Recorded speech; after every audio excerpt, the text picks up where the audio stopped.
Если вы хотите с удовольствием провести сегодняшний вечер и потопить пару-тройку вражеских кораблей, как это делает лучший пират 14 морей Эурон Грейджой, то прямо сейчас поставьте на закачку World of Warships по ссылке в описании.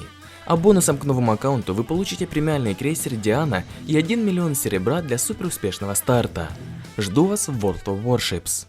Valar Morghulis, друзья! Пятая серия 7-го сезона Игры Престолов прошла так же быстро, как и остальные. Но не стоит расстраиваться, впереди нас ожидает еще два самых длинных эпизода за все время существования сериала. 71 и 81 минуты соответственно.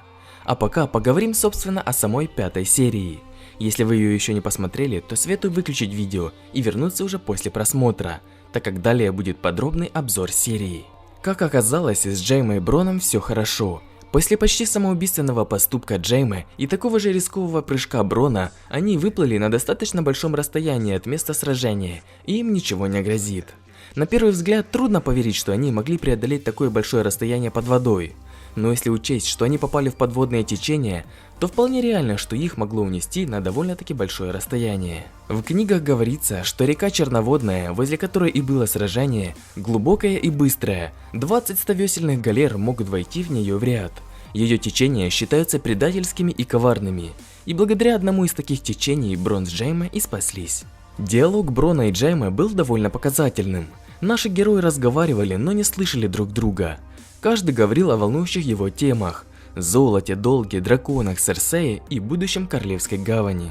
Это сражение и участвующий в нем дракон показали всю мощь, сосредоточенную в руках Дейенерис. Джейме с Серсеей явно недооценивали возможности драконов, и после того, как Джейме увидел все на свои глаза, он понимает, что их шансы на победу довольно малы, несмотря на, казалось бы, успешное ведение войны. Тем временем на другой стороне реки сражение закончилось, и на его месте остались только обгоревшие останки трупов, повозок и много пепла. Можно заметить терзание Тириона. Он не хотел, чтобы все так случилось. Ему жаль, что такое количество людей сгорели заживо. Но не стоит забывать, что несколько сезонов назад Тирион сам поступил так же. Во время штурма Королевской гавани Станнисом он сжег его флот с помощью дикого огня. И также заживо сжег не меньшее, а то и большее количество солдат. Возможно, за прошедшее время он изменился, и теперь он не поступил так бы. Но скорее всего он терзает себя из-за того, что были сожжены его люди, солдаты Ланнистеров, жители западных земель. И это все произошло из-за того, что он привел дикарей и драконов в Вестерос. Тирион обращает внимание на геральдику своего дома и грустит, осознавая, что это его обугленные люди сейчас лежат на поле. Затем Дейенерис предлагает пленникам дать ей клятву верности или отказаться и умереть. На первый взгляд она поступает жестоко, но у нее нет другого выбора. Эти люди несколько минут назад сражались против нее, и если их отпустить, они сделают это снова.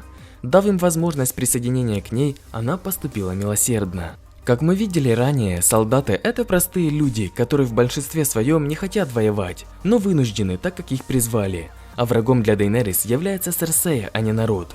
В подтверждение этого она говорит, что хочет уничтожить колесо, что катилось по богатым и бедным, не принося блага никому, кроме Серсеи Ланнистер и ей подобным. Эту же фразу Дейенерис говорила Тириону в 8 серии 5-го сезона, подразумевая, что она хочет построить новый мир, а не править старым. Также интересный факт, что после того, как Дейенерис предложила пленникам преклонить перед ней колени, первыми это сделали солдаты Ланнистеров. Солдаты же Тарли, как и их лидер, показаны более принципиальными. Солдат можно распознать по их броне. Рэндил Тарли – принципиальный старый воин. Он захотел уйти из этого мира достойно, по его мнению, не утратив чести. Хотя ему была предложена альтернатива, он мог отправиться в ночной дозор, но он отказался даже от этого. Правда, на всю свою вроде как твердость в последние минуты жизни он показал, что даже в его сердце есть теплые чувства. Перед тем, как их с Диконом сжигает Дроган, он берет сына за руку. Это было очень трогательно. Рэндил не хотел такой участи для сына. Он надеялся, что тот преклонит колени и его оставят в живых. Но Дикон всю жизнь пытался подражать отцу и в последний момент остался верен его принципам. Через некоторое время Джейме возвращается в Королевскую гавань. Он рассказывает о последних словах Оленны и об их поражении. Хотя Оленна и мертва, она единственная из всех, кто умер, но все-таки выиграл от своей смерти. Лицо Серсеи говорило само за себя, когда она поняла, что Оленна переиграла ее даже после смерти. Серсея, несмотря на то, что Джайме рассказал ей о превосходстве сил Дейенерис и о том, что у них мало шансов на победу, все еще хочет бороться и придумывает альтернативные варианты. Ее целеустремленности и силе характера стоит только позавидовать. Дейенерис возвращается на Драконий камень. Ее прибытие и встреча с Джоном – это один из самых эффектных, эмоциональных и красивых моментов всей серии. Чего только стоит встреча Джона лицом к лицу с Дроганом. На этот раз Джон не растерялся и хорошо показал себя рядом с драконом. Не каждый может похвастаться тем, что он гладил дракона. Тот факт, что Дроган подпустил к себе Джона и разрешил ему себя погладить, является символичным. Ранее Джон определял, хороший ли к нему подошел человек по реакции призрака на него. Если человек призраку нравился, значит тот неплохой. И наоборот. Аналогичная ситуация и с Дейенерис.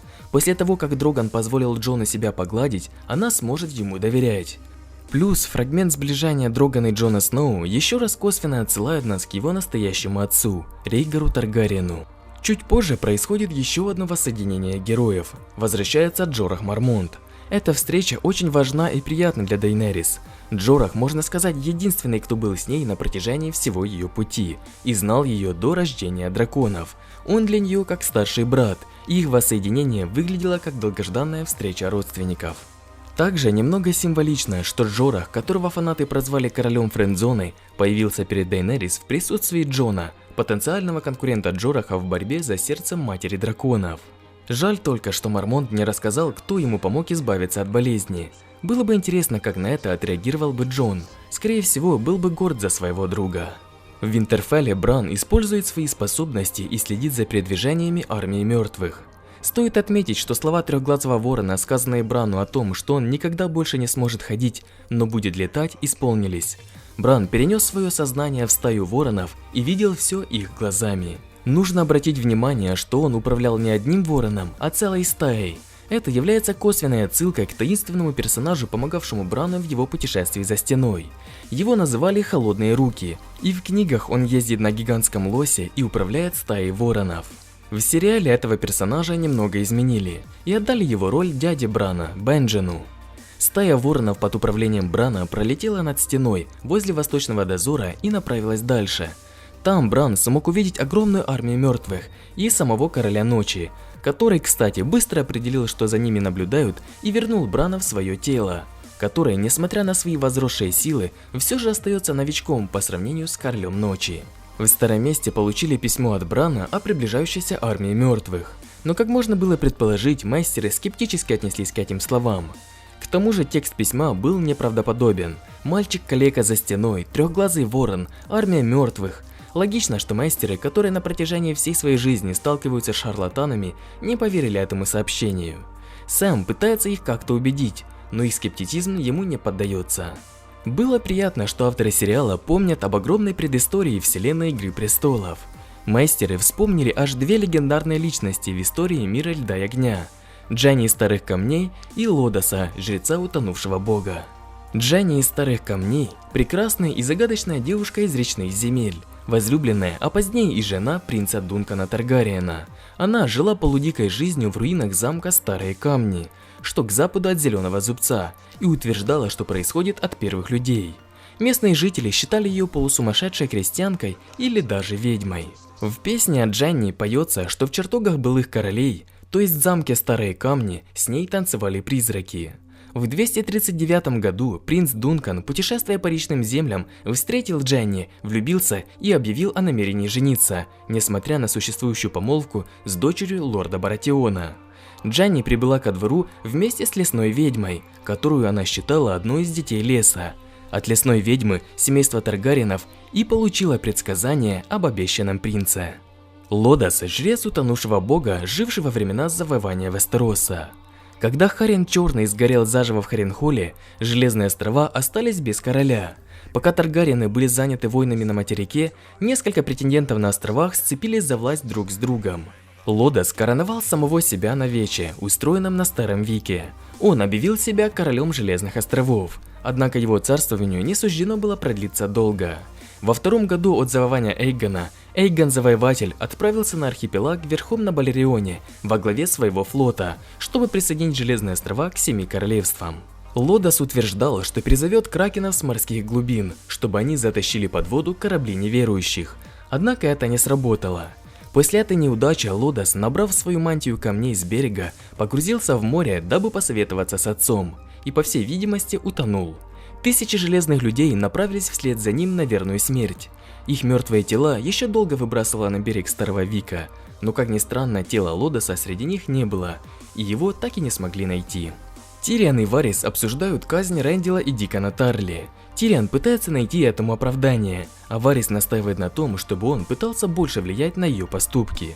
Этот разговор возле трона – своеобразное отражение аналогичной ситуации в Королевской гавани, но когда Варис в тронном зале разговаривал не с Тирианом, а с Мизинцем. Также интересным моментом для нашего с вами внимания является вопрос Тириана о том, что написано в письме Королю Севера. Хотя Варис сначала сказал, что оно запечатанное, он знает его содержимое. Это отсылка к его далекому прошлому. Он в детстве был вором, и по мере роста своей карьеры в один момент начал ориентироваться на чужие секреты. И навык читать чужие письма, чтобы этого не заметил адресат, был для него незаменим. Чуть позже он учил этому уже своих подопечных, так называемых пташек. Джон узнает, что Ария и Бран живы, но также Бран сообщает ему о том, что армия мертвых направляется к Восточному дозору. Чтобы заключить перемирие и сосредоточиться на войне с ходоками, Тириан предлагает поймать одного из оживленных мертвецов в качестве доказательства для Серсеи. Мысль Тириана о доказательствах должна была посетить Джона еще давным-давно. Как он думал убеждать остальных в его правоте, непонятно. Хорошо, что ему повезло с наскальными рисунками в пещерах, и так получилось убедить Дейенерис. Но, как говорится, лучше поздно, чем никогда. В Винтерфелле начинает набирать обороты конфликт между сестрами Старк. Ария, зная о еще детском желании Сансы к власти, подозревает ее в неверности Джону. Время их изменило и отдалило. Несмотря на то, что они сестры, Ария и Санса не доверяют друг другу. Давос вспоминает свое контрабандистское прошлое и доставляет Тириана в Королевскую гавань на встречу с братом. Брон приводит Джайме в подземелье Красного замка под предлогом потренироваться, где его и ожидает Тириан. В Красном замке есть множество секретных ходов, одним из которых и воспользовался Тириан, чтобы попасть вовнутрь.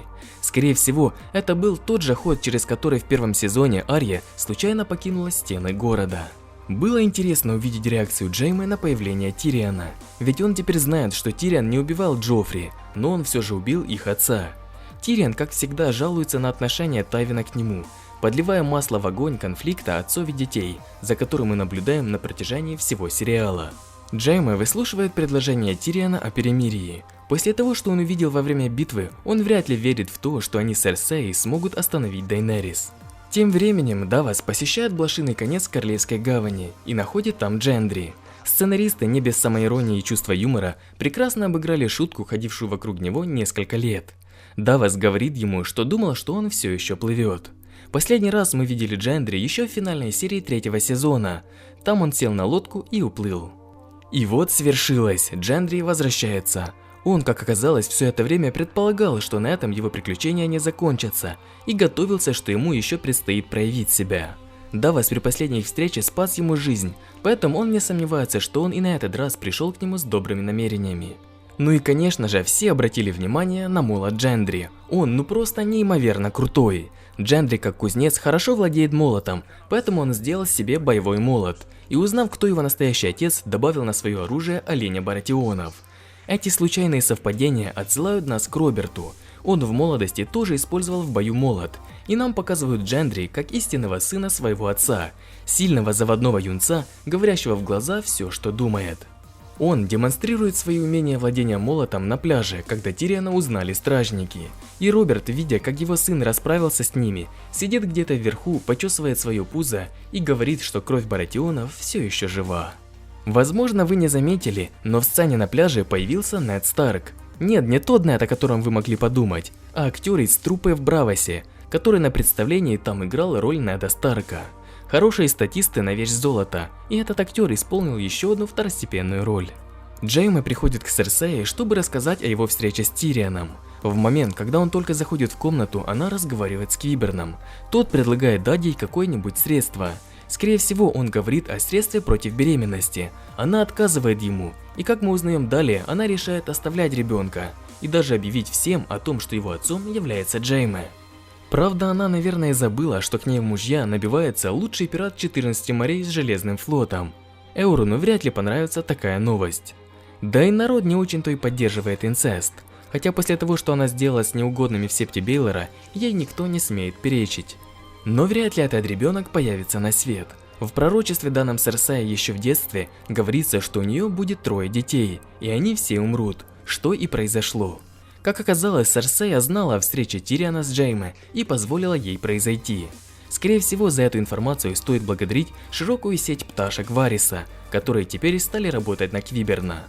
Несмотря на то, что Серсея кажется немного безумной, она вполне логично рассуждает и говорит, что перемирие пошло бы им на пользу. За это время можно будет собраться с силами, пока враги на севере будут убивать друг друга.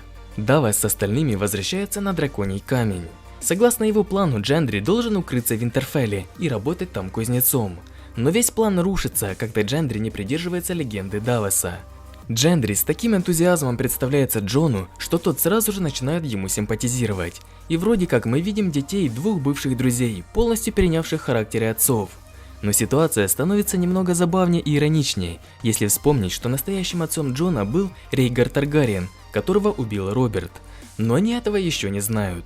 И после очередной шутки Даваса, который, кстати, в этой серии был в ударе насчет юмора, решают отправиться в экспедицию за стену вместе. Чуть позже участники миссии по захвату одного из воскрешенных мертвецов покидают Драконий камень. Прощание героев было очень душевным, и осознавая, что это все же Игра престолов, почему-то не покидало чувство, что сейчас наступило затишье перед бурей. Джорах, не успев вернуться, снова покидает Матерь Драконов.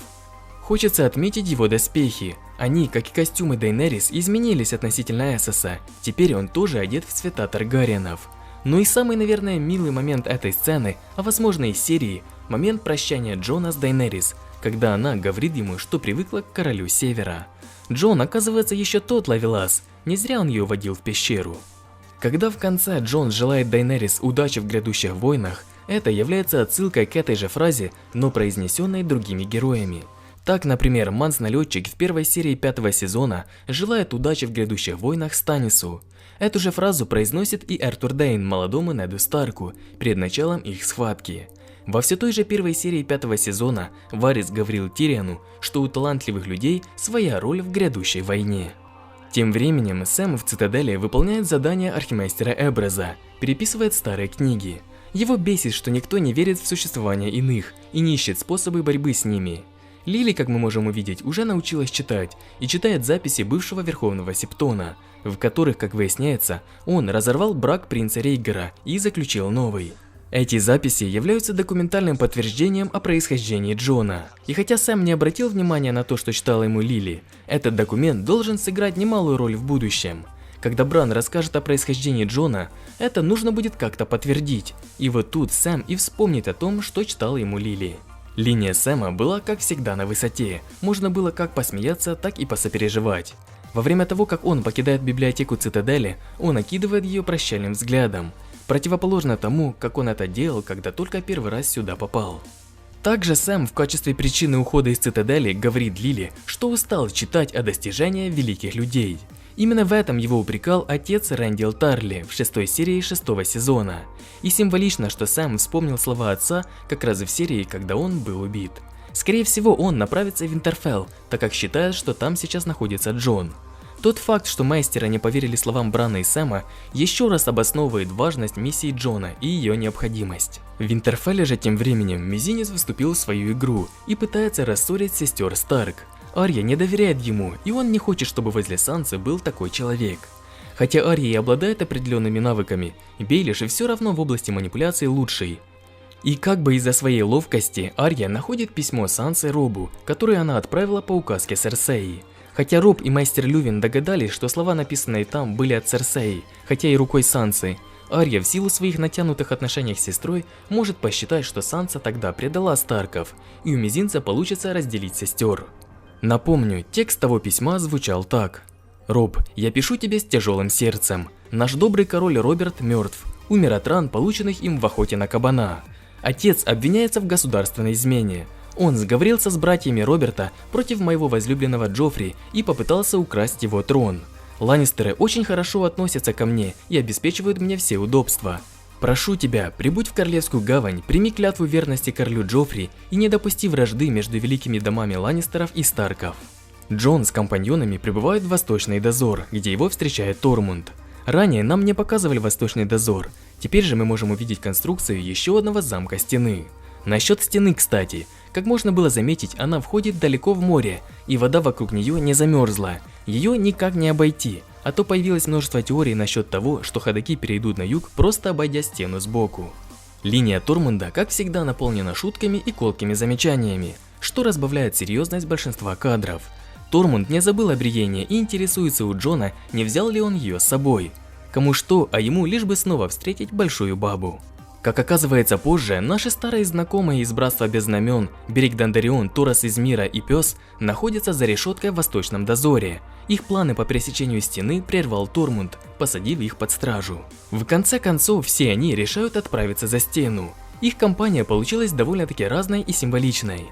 Их 7, число, считающееся святым в вере в 7. Все они так или иначе пересекались друг с другом и имеют причины ненавидеть некоторых из их компании. Но несмотря на все различия и вражду, живые должны объединиться и выступить единым фронтом против мертвых, что они и сделали. Возможно, вам интересно, откуда Джорах Мормонт знает Тороса. Они с Торосом вместе сражались на стороне Роберта Баратиона при подавлении восстания Грейджоя и штурме Пайка, замка Грейджоев. Серия носит название «Восточный дозор». Это отсылка к одноименному замку Ночного дозора, расположенному на восточном краю стены. Восточный дозор упоминается несколько раз за всю серию. Сначала нам показывают, как стая воронов пролетает над ним. Затем Бран сообщает Джону о том, что армия мертвых направляется к Восточному дозору. И уже в конце туда прибывает сам Джон с компаньонами. Если подытожить, то серия получилась довольно-таки неплохой. Были показаны чуть ли не все сюжетные линии, и в каждой из них нам показали довольно-таки много новых событий, подкрепленных прекрасными диалогами. Кому-то после прошлой серии это покажется немного скучноватой, но чтобы получались такие эпичные серии, как прошлая, нужны и подводящие эпизоды, как этот. Моя оценка 9 молотов Джендри из 10 возможных. А как вам 5-я серия? Делитесь своими впечатлениями в комментариях. Если вам понравилось видео, то поддержите его, поставив большой палец вверх, и подписывайтесь на канал, если еще не подписаны. Буду рад вас видеть в группе канала во ВКонтакте и на страничке в Инстаграм. Спасибо за просмотр, всем пока!